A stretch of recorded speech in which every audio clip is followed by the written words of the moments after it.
put on the solder gloves.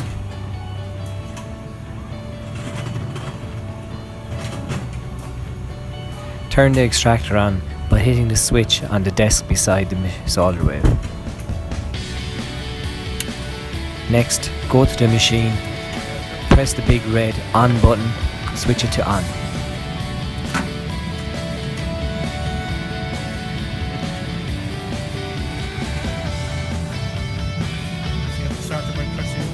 Press button E on the machine and then wait for 15 minutes. After 15 minutes, an alarm sounds. Press button A 3 times to stop the alarm. Then press button C, followed by the on button. Press on that. The whole thing comes on then. Okay.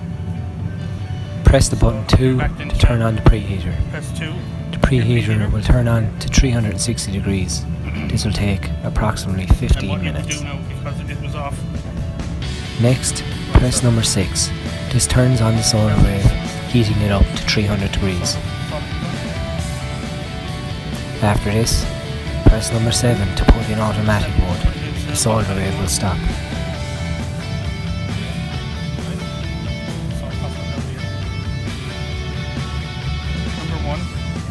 Press number 1 to turn on the flux spray. Listen to hear it spray twice. Then press number 0 to turn on the conveyor belt. The speed will be 0.8 on the screen. Now you're ready to put the PCB through the machine. Make sure the pin on the PCB rack slots into the chain. The conveyor belt brings the PCB rack through the machine. Once it gets about here, you'll hear the spray flux are charging.